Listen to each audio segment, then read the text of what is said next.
What's good, everybody? This is the Glaziar Gamble podcast sports section. We're going to go over the Vikings draft. We went over the first couple picks in our last week's episode, but the draft wasn't over yet. So we're going to go through the draft. We're also going to go over the undrafted free agents, which you probably saw from the thumbnail, title, all that crap. So all that shit. So let's go over we went through Lewis Cine. So we don't have to go over him. We went through Andrew Booth. We don't have to go over him. Ed Ingram was picked while we were recording last episode, and we didn't talk too much about him. We just said that it was a solid pick. We didn't go into too many details. However, that is the one that is most commonly graded as an F by draft experts. He's considered our worst pick, all that, whatever. I don't think he's that bad of a pick. He was a need. That was a solid player. The issue that a lot of fans have is he was arrested or charged with something off field that he never got. The charges were dropped. Sure. Apparently, with the charges being dropped, fans don't care. They think as long as you are charged once ever, you should never be able to play sports in your life. Yeah. Just look at La'el Collins, who went undrafted because of what happened with him, and then he ended up getting completely acquitted. La'el Collins was supposed to be a first round pick. Yeah, and then it was all right, he's gonna fall to second, third, maybe, and then he ended up going undrafted. Fall for there, yeah, because everybody didn't want. These are the same people saying the thing about Ed Ingram are the same people that said we shouldn't have cut Gladney and let the judicial system play out with him. So right, well, and they're all the ones that they're the same people that said we don't want Ed Ingram are the same ones that are upset that we cut Gladney in the first place. Look, now he's gonna be great elsewhere. Yeah. Well, you don't want these guys. What happens when Ed Ingram does well? Sure. You didn't want him anyway. Sure. Positive about Ed Ingram, going to a football standpoint, is out of all the guards in the draft, he was the number one pass protection guard. It was I don't know, some 81 point. I don't know. It actually surprises me a lot. If you watch his tape, his footwork is his biggest issue. Right.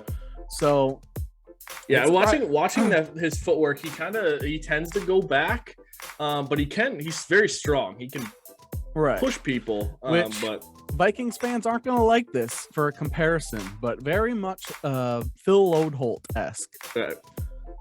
He's got a big body, rough footwork, but if he does get a hold of you, it is kind of holding Phil Lodeholt. Those two things go great together. Yeah, plus the right guard spot is just a natural holding spot. Like Oli Udoh did it well. Dakota Dozier did a great job at that. So I don't think he's that bad of a pick. I actually think if you can work on his footwork, he's going to be one of those guys that's going to do a great job competing, and he might actually earn that starting spot versus all those free agents they signed. Right.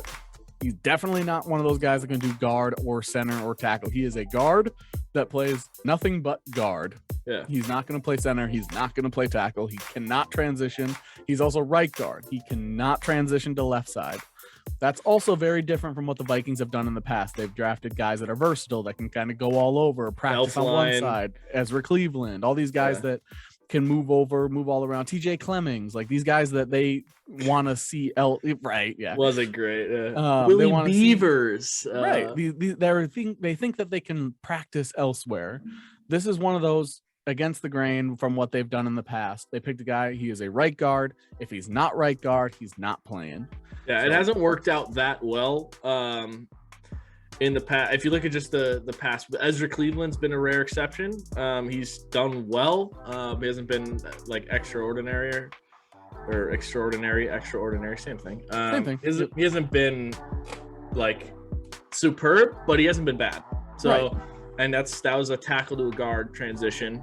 And then last one I can think of before that is maybe Joe Berger. Yeah. Mason Cole, maybe. But the guys we've moved around the line and they've had success. So as far as Ed Ingram goes, there's been a lot of kind of smoke on Twitter in regards to the Vikings having cap room and JC Tretter's father liking a bunch of posts about JC coming here. That would be awesome because JC Tretter is a phenomenal pass blocker who can teach Ed Ingram that footwork. Yeah, and you'd put Ed Ingram between two all pros. So yeah, yep. And then you also put Ezra Cleveland has Darrisaw and Treader on the outside of him. Brian O'Neill now has to deal only with the edge rusher, doesn't really have to worry much as from stunts from the inside. Yeah. JC, I've said it since before draft, since at free agency started, JC Treader is that guy the Vikings now care about. His injury history. He's better than Bradbury, and his knowledge is just worst case scenario. If Ed Ingram isn't the guy, you've got to get Chris Reed, who has done very good in starts for the Colts last year. So I mean, he's a guy you can just plug in there too, and he's a vet that can do that as well. I also like the offensive line coaching for the Colts, so something they can bring over here, maybe a little minutia that they can teach amongst the young guys, help them learn. I like that. So I agree. Chris Reed is a great option, but JC Treader puts this offensive line where Vikings fans have always wanted it to be. Yeah. It matches up with our 4th ranked offense. If we can get a top half of the league defense or offensive line, rather, that'd propel us. Yeah. Let's move on to the next pick, which was Nakobe Dean. Oh wait, no, it was Brian Asamoah. So everybody thought it was going to be Nakobe Dean. Nakobe Dean fell because of injury concerns. Sure. And the reason I say it this way is because Brian Asamoah was a phenomenal pick in my eyes. So yeah, I even texted my family. This is my favorite story in the whole, did you see the Kwesi calling him? Yeah. Yep. My favorite person.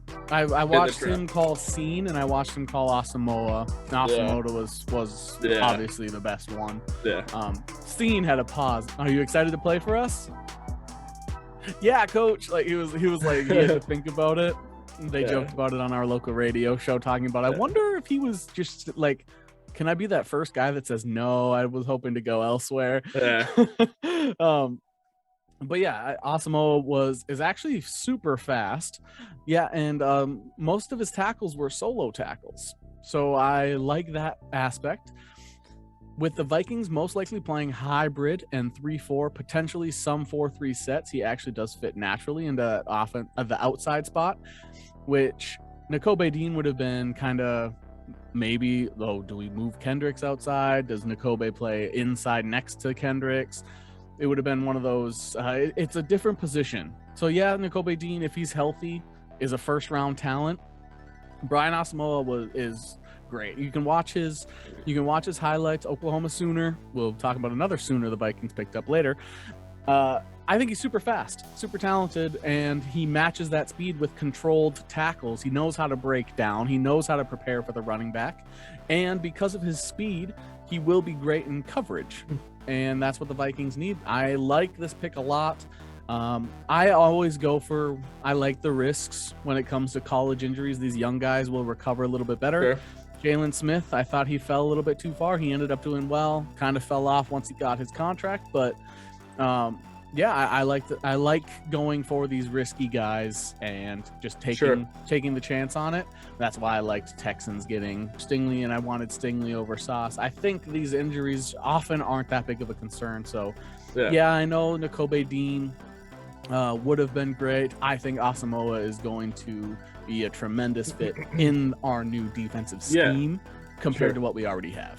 Yeah, so we got two linebackers that do a lot of everything, in Kendricks and Jordan Hicks, that do a lot of everything. They're not necessarily bad at everything. Asamoah reminds me of like a Kendricks-like player, about he can play kind of sideline to sideline. And watching his highlights with him tackling like the running back, like on screens and stuff, he takes like the right angle to get from like his spot to the running back in space and making the tackle, to go off what you said. So here you go, Vikings fans. What is Asamoah going to excel at? Keeping Aaron Jones out of the passing game. Yeah. That's what he's going to do against the Packers. His goal will be stopping Aaron Jones against the passing game, which lets Kendricks focus more on, Tunyon or whichever wide receiver they tend to have running over the middle that day. But DeAndre Swift also blew up in fantasy because of his receiving. So He's going to be great in that regards too. So he's a very good division defending linebacker. I'm not mad about that pick at all.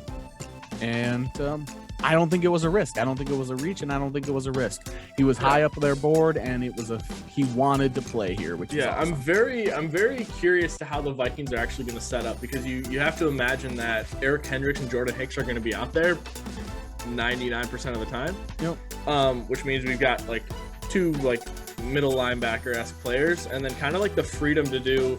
Do we want to bring in an extra safety? Do we want to bring in this extra linebacker? Do we want I think to you're going to see a lot rush? of Harry Bynum scene out there a lot. I think you're going to see that a lot where they because run of Bynum's like versatility. Well, I think Seam's going to function more as a box linebacker, sub linebacker position, while Bynum plays the strong safety, and then Harry plays over the middle.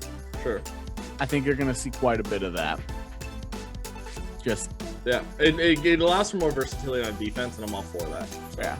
Which is why we're going to have to rely on, which is why I'm glad they kept people like Daniil, because they were going to need that defensive. The defensive line is going to be the main stopper of the run, because the rest of our team is going to be built to stop the pass. Sure. So that defensive line is going to have to excel at run stopping. Sure. Next, we picked Akayleb Evans, who I think he fell a little bit. There was a couple corners taken before him that I was confused. But I do know that a lot of scouts inside of Minnesota this is Kwesi's guy. Yeah, they wanted him early. And the fact that he kept falling, they were extremely happy about. And it's another one of those guys. He has the potential. He's very much like a Cam Dantzler. He might not be picked in the first round, but if he gets the proper coaching on turning his hips from outside in, that's where I think he really needs to work. If he can work on turning his hips from outside in, he will 100% be a potential starter for the team, which is what we're looking for. We already have the top end guys. We need some depth at corner that we're looking for now, and if he can learn that technique with his hips, he'll be a tremendous role guy that can be a starter after we lose like Patrick Peterson. Are either of these two corners, Booth or, since you know more than I do, Booth or Akayleb Evans, are they slot guys, or are they outside like corners? Like you Dantzler? can try them at slot, but it's really gonna be.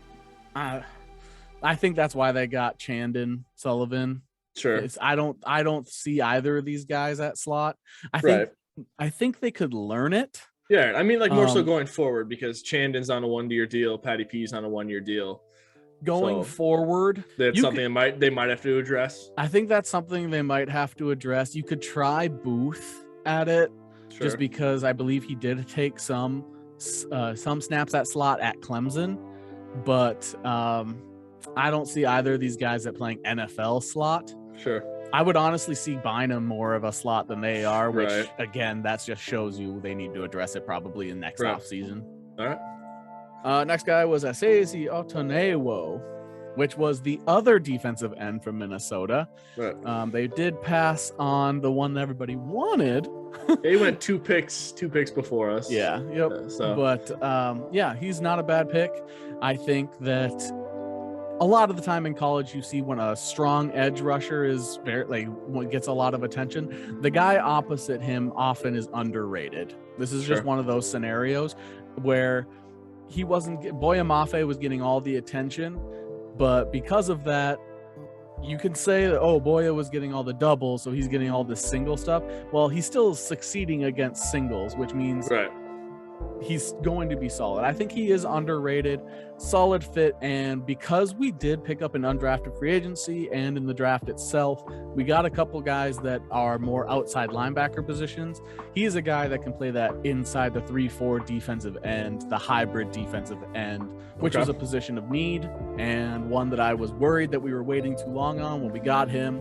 There were some other guys I thought they might have picked over him, but I'm all for getting Minnesota guys just for the fun. Do you think he's kind of going to be in the like Daniil? You said like he's going to be more of the edge, which I kind of see Daniil being more of that. Like Daniil should pass rush more than he like drops passing back downs. When Daniil's an outside linebacker from passing downs, he'll be a rushing backer, and then running downs, he'll play defensive end probably in that 3-4 end spot. So do you see? Sorry, Esezi Otomewo. Yeah, Otomewo. Yeah. I think he'll probably be more than likely, if he is starting on defense, that is, if you were to say throw him out there with the starters, he'd be defensive end with inside of Daniil being outside of him. Okay, got it. But I don't see any of these guys drafted late day 2 or beyond starting unless they just wow in practice. Right. Sure. Speaking of that, Ty Chandler, running back, there's a chance he doesn't make the roster. I think running back was a position that could be good. I think Alexander Madison's peaked. I think he's hit his ceiling. We know what he is. It's not bad, but I also think you can improve. I think Kene is a better 1-2 punch with Dalvin. I don't think everybody said Alexander Madison, somebody who could replace Cook and you could get rid of Cook. I don't think that's the case. However, Ty Chandler is extremely talented. He could I've seen a lot of people say that this was one of the, if not like the best pick for like value-wise, it was extremely valuable, and I think it opens up the opportunity for, again, Vikings fans, you've probably been upset about a few things I've said, like the low comparison, that sort of thing. I think this opens up the opportunity to let Alexander Madison go. Oh, absolutely. He's going to look for a starter spot somewhere. Yeah, I think is great for him. I think he's very talented. I tend to like Boise State guys, which I believe Madison's from. I just think Ty Chandler is one of those guys. Even if he shows you a little glimpse of something, you can test him out, and I think you let Madison go. Yeah, I think 100% next year he's probably going to be running back 2, like behind Cook. And Kene could be right up there too. Like they could split. They'll be running back behind by committee behind Cook. Yeah, I think Chandler was drafted to replace Madison. I think that's exactly 100%. What it was. Because Madison's those guys that's going to get 20 carries and 100 yards. He's not going to do anything flashy. He's just going to get 4 yards a carry or 4 yards. Right. That's my thing. Is last year he proved he's not going to be that 4 yards a carry. He's probably more towards the 3 yards a carry. Yeah. Which 3 yards a carry is that cutoff of whether or not you're a starter. Yeah. He had big games in Cook's absence, but that was also with a bulk of like a lot of touches. So right, and it's in an offense that has 4 other weapons that can take attention away. I think he would be a perfect fit in like a running system, kind of how like Buffalo runs or the Texans run, where they don't really. I was thinking Texans too. Yeah, Texans kind of. They don't really have a starter, but they have multiple guys that can produce. I think he needs to go someplace like that, like similar to like the Ravens, that sort of thing. I think that's a great spot for Madison. Chandler's definitely going to replace him. Sure. I don't think even if he shows a little bit of potential, that's going to be good enough for them. Yeah, I agree. Next guy was Vederian Lowe, offensive tackle from Illinois. Again, this is just a depth pick. Don't have to go too much into it. He's talented, but no, he's rough and is going to need at least a year, 2 years. Might never see the field as a starter. So he's just a depth guy. Yeah. Jalen Nailor, wide receiver, Michigan State. Now, that is a guy that I think is intriguing because everybody's talked about what happens when Thielen leaves. Are they letting Thielen go soon? What are they going to do? Justin Jefferson, are they going to be able to sign him? I think they're definitely going to go for signing Jefferson. Yeah. But this is one of those picks that, KJ Osborne, if he decides he wants a big payday, Nailor is the guy that replaces him, or Amir moves up and Nailor's behind him. I think he's very good. I honestly like the wide receiver we got out of undrafted free agency better than Nailor. Sure. But I do think Nailor has that, I'm 4th or 5th on the roster. I can't be put on my practice squad, or I'm going to be taken by another. Apparently, Keenan McCardell was like banging the table for this guy. Like, he's super. Once he got to this point, he was like, I see something in him. And I think the thing with Jalen Nailor is once he gets to like that double move and he gets past someone, that's where he's deadly. It's like, because all of his highlights were just someone chucking the ball and him being able to, he's really good at tracking it. That was like his best quality, is like, so tracking that ball and then just taking off. So that's something that they can, see what they have with him. It also might be compete. Amir, you had one good game. Yeah. Can you this Nailor might compete with Amir to take his spot. Right. I definitely think it's not necessarily replacing Thielen, but it is a long-term option, potentially replacing Osborne, potentially competing with a Amir level pick. Sure. Super good though. I agree. Yeah. I'm not surprised McCloud likes him. And then our last pick, everybody might have probably saw the viral video. Muse, the tight end. He's very thin. I think he's like a slender receiving tight end.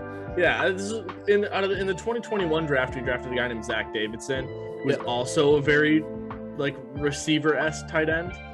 So I think, I don't know, they're very similar picks from what I understand. Again, he's a late round pick, probably not going to see the field a lot. However, with his build, there is a chance that he becomes like a special teams punt protect, that sort of position. I don't necessarily believe that that's where he would fit. I think he's just we've lost a couple good receiving tight ends. We've lost some depth tight ends. I think he was probably better than the 6th round. He might be more of a late 5th round type of guy. So we got a good value there. But yeah, he's just one of those guys that right now he has to learn the ins and outs of the NFL.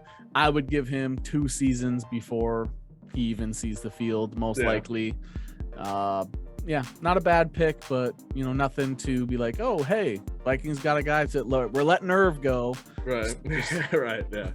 Yeah. We'll see. Because if Irv goes, if they decide to let Herndon walk, that sort of thing, they need tight ends, and Muse is not a bad option. Sure. So that's it for the draft. Now let's go to the undrafted, where they've picked up 9 guys. That's almost the same amount of people that they drafted. Yeah. In order, they went Mike Brown, who is a safety. Not only is he a safety, but he also played kick return and punt return. Sure. He was a very solid kick and punt returner. He's one of those guys that I believe needs help. A lot of his tackles were not solo. That's when it comes to safeties and outside linebackers, I like to look at tackles versus solo tackles. He's one of those guys that needed a little bit of help on tackles, which is just something that is hard to transition to in the NFL. One great way to transition is special teams. So he's one of those guys that he was from Miami of Ohio, by the way. So one of those guys, I think he's used to the weather, which is huge for Minnesota teams and all north, like cold weather teams. I think he would be one of those guys that could surprise people. If Harry does, move on, retire, we let walk, that sort of thing, then we end up with Bynum and Scene. He's one of those guys that can step in and, rotate with Bynum. When Bynum needs a breather, he's one of those guys that can actually step in for a few plays, which I think is phenomenal value from an undrafted free agent. He might not be one of those guys that becomes an eventual regular starter, but he's easily an eventual rotational guy, which I thought is phenomenal value. Sure. So he's a big guy, but I liked it. I like that a lot. Right. Mike Brown. Very normal name, yeah. Yeah, very normal, but I would not be surprised to see him become a rotational guy. Now, the receiver I mentioned when we talked about Nailor, Thomas Hennigan, Appalachian State. So the reason I like him better than Nailor, first of all, he's got good size. He was also a good returner. If they decide they want Kene to be just a kick returner, both Brown and Hennigan can compete for punt return, but Hennigan is very good at punt return, in my opinion. He was like most amount of catches at Appalachian State history, second most amount of yards in history, like 4th in amount in touchdowns for Appalachian State history. Lots of records. Because of the COVID year, he was able to stay in college 1 extra year. So he's one of the older guys you'll see. I believe he's like 23 or 24. Sure. So he was like a super senior, 5 or 6 years in college. So it kind of helps him being older than everybody to get those numbers and to help with those stats. But I really liked that pick a lot. Like, I thought he was going to get drafted. He's just one of those guys. He didn't benefit from being at a small school. He got to choose where he got to go, and he went to us, which means they sold him on his role. That's everything with undrafted free agents is we're going to sell you on our role. McCardell knows undrafted free agent talent better than most people. He had a couple misses like Watt Villier, that sort of thing, but he's also had a couple major hits. Yeah. So I think that he found the diamond in the rough here. I think this is one of those, they say there's more undrafted free agent starters in the NFL than drafted ones. This is a guy that, whether it's on the Vikings or not, I think this is an NFL starter in the future. Sure. So if they let Thielen go, if some of these guys like Amir and Nailor don't pan out, I wouldn't be surprised to see him pan out here. Sure. So this is one of my favorite undrafted picks we had. Also, he's like 6. He's tall, which is helpful. Right. Bryant Koback, running back from Toledo. I don't see him ever making the field. I would see him as a practice squad guy for at least a year. Potential he gets moved. Somebody else picks him up that needs a running back, like the Texans need some depth. Patriots keep just stack running backs for some reason. Could be that sort of thing, but I don't think he's gonna make the team. So he'll probably practice squad. Zach McCloud, outside linebacker from Miami of Florida. That's a good one. He is large. He is a straight up outside edge rusher. So he can play defensive end in the 3-4, and he can play outside linebacker. He can also play out defensive end if we do any sets in 4-3. So I really like the versatility in this pick. We need, like I said, we need depth for that run stopping on defensive line. He's that guy that's going to help with that in terms of, this guy's tired, this guy's tired, this guy's tired. We just need you for one down, or we need you for one series. I think he can step in and do that. However, where he was an outside linebacker that in his senior year of college switched to defensive end. So he came under the draft as a linebacker. I think that screams, I can play 3-4. I can play. Right. He's got the size for either position. He can easily be defensive end, but he's going to focus on pass rushing. He is a pass rusher that is good at stopping the run. He wants to pin his ears back, which is why he went undrafted. He has some clips, has some tape where he runs straight. I watched one of his clips. I can't remember the team they were facing. He ran by the running back who had the ball and ran towards the quarterback. So he is a pin your ears back. He's rough around the edges, but he has potential.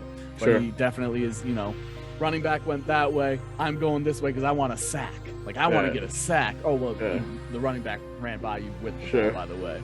So, just one of those guys. I like the intensity.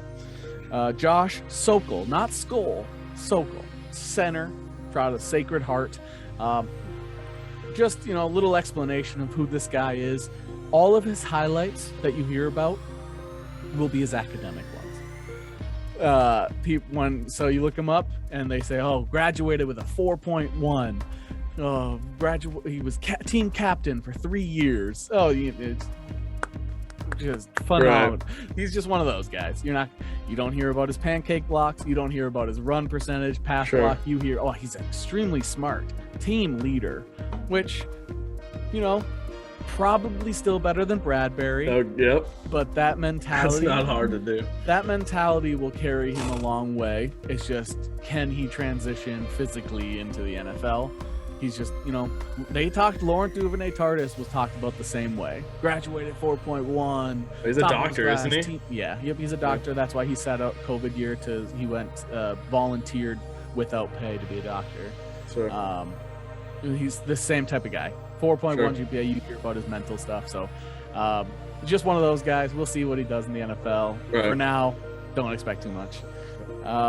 Tyarise Stevenson, defensive tackle from Tulsa. He is a short, compact. He is a compact guy. This is the guy I mentioned to you. He's 6'2 or 6'3, 400 pounds. Okay. It's a little blob. He's a big dude. He is going to be the nose tackle. He's the guy that, if our nose tackles continue having health issues, he's going to be all right, we're having issues stopping guys up the middle. They're going to have to run around him because running through him, it's going to be difficult. Right. He's not going to start. He's not going to be one of those guys, but he's also one of those guys that probably can't be put on a practice squad because his size alone, with the amount of teams that run 3-4 in the league, he can find a backup spot, a third string spot quickly in the league. Sure. That just shows you the depth at defensive line in this draft. He wasn't near the top of the draft, but the depth here, because he's easily a guy that can find a spot, in my opinion. He's just too good to be on the practice squad. So it should be interesting to see what they do with him. He's just he's Pat Williams without the chiseled around the edge. Like Pat Williams knew what he was doing mentally. He knew where he was supposed to go. Sure. Once he picks that up, he's actually going to be a pretty solid weapon. Sure. Luiji Vilain. Wow. Also huge dude. He's like 6'3", 260. He's big guy. Sure. Outside linebacker that only plays outside. He's got the size for D end, but I don't think he ever touches D end. Sure. I think he's the backup outside linebacker that competes with a guy like Vigil. Competes with a guy like, probably not Jordan Hicks. Jordan Hicks can get that spot, but he competes with those guys to, all right, we need you for 2 out of 4 plays for a couple series a game. If he makes the roster, that's the type of role he plays. Okay. Probably a little too big to be a special teams gunner, more of a I'm going to try to block the punt type of guy. Okay. So, again, probably a practice squad guy. I don't know if he makes the full roster, but if he does, Nick Vigil type role. Got it. And then our last 2 ones we got were a punter and a kicker. The punter is bigger than Vilain.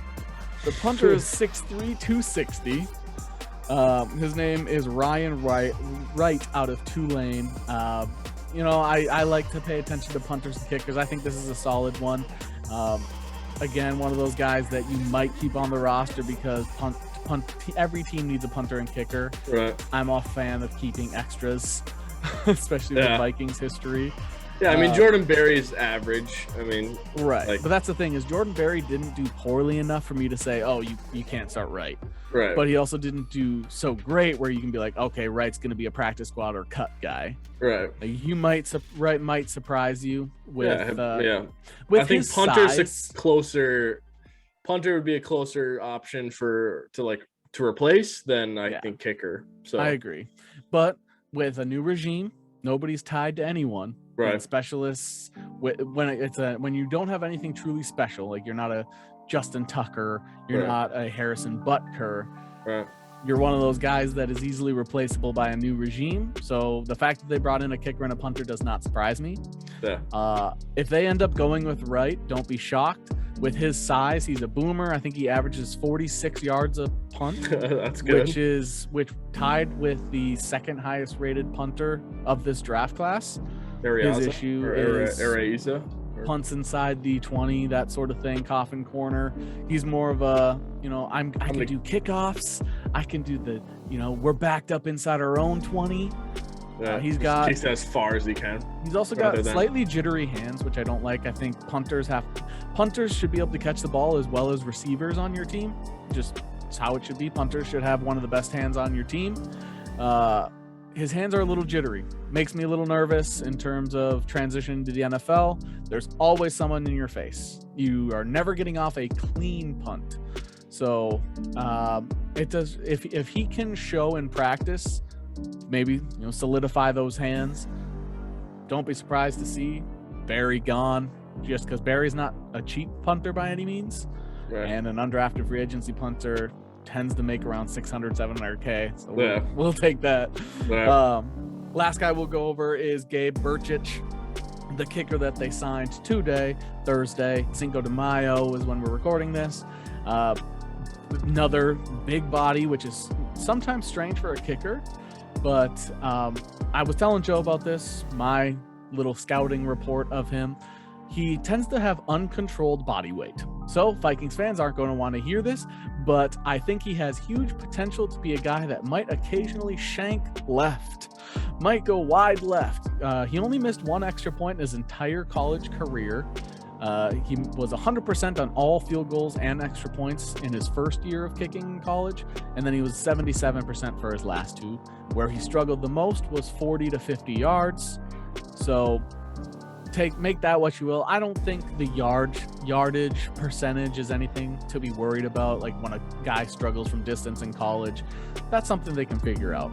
Yeah. For me, the issue is the mechanics, the body swing. When he swings his leg left, and that's not what you the want. ball tends to go like I don't know, it might be backwards on mine, so like for people that are just listening, not watching Joe's move, doing like a hand motion, doing like a hook motion. The ball for all you comes people off. on Spotify, it goes like this. Yeah, the ball hooks off of his foot left and tends to swing back, slice back right. Yeah, which is a perfect sign of uncontrolled body motion. So that's one of those things. If they can teach that, if they can coach that, which it's easily coached, you can coach his mechanics. However, that means he's not ready to start most likely right away. Joseph will get the start. Yeah. But it also means when guys are trying to learn their body motion, control their body, that's he's going to have to work on his approach. When a kicker works on their approach or has to change their approach, their accuracy from deep goes down the tubes. Yeah. So he is a 1-year project type of guy, but you can, or maybe less if he picks it up right away. If you fix his approach, he's got the leg for it. He does. Yeah. I watched some like pre-combine things and he was hitting over 50, no problem. So yeah. But and the interesting thing about this is that Joseph's deal, none of it's guaranteed.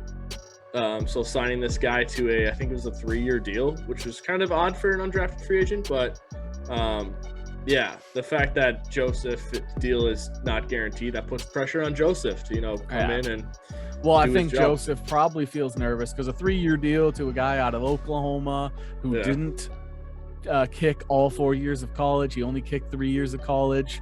He has a good leg. And they know that all they have to do is teach him some mechanics, coach some mechanics into him. Again, we might see a double specialist change. If it were me, I mean, obviously you can just throw it to the fire. Maybe you watch him miss a couple kicks, but then he figures it out. Just with the way Minnesota fans are, he's going to get attacked. So if it were me, I let Joseph kick for a little bit, and then you replace him once you know Brkic has that right leg. Just let it flow straight, man. Don't swing. He swings his body weight, and it's like when a baseball player tries to swing a golf club. Sure. The ball comes off like a hook and then slices. He swings his leg like a punter. He swings his leg like an Australian football type of punter.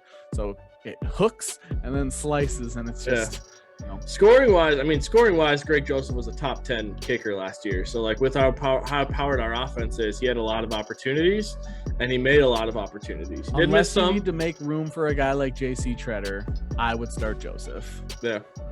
But Brkic can easily replace him if you coach it out of him. Yeah. True. Yeah. That's all of our undrafted free agents. That's all, folks. I hope you learned a little bit about these guys. I hope if you're one of those draft nerds or you're one of those guys that likes to find I don't want to root for Dalvin Cook. I want to root for this third string guy. If you're one of those guys, hopefully this helps you out because I like to watch film. I like to do research on these guys. So that was, my amateur opinion on these guys. Yeah. I think I'm going to watch the punter battle because I think there's going to be it's going to be a tight battle. Watch the specialist for sure, and don't be surprised at the wide receiver or linebacker position that we've drafted. That sixth spot wide receivers. Like, I think our top 5 wide receivers are going to be the top 5 wide receivers, but there's that 6th spot, the Dan Chizena, that tends to be that special teams guy. I think Dan Chizena is replaceable because he's just fast. So, All right. Well, again, hope you all enjoyed it. Hope you liked it. See you again next week. You all look beautiful today. GG. GG.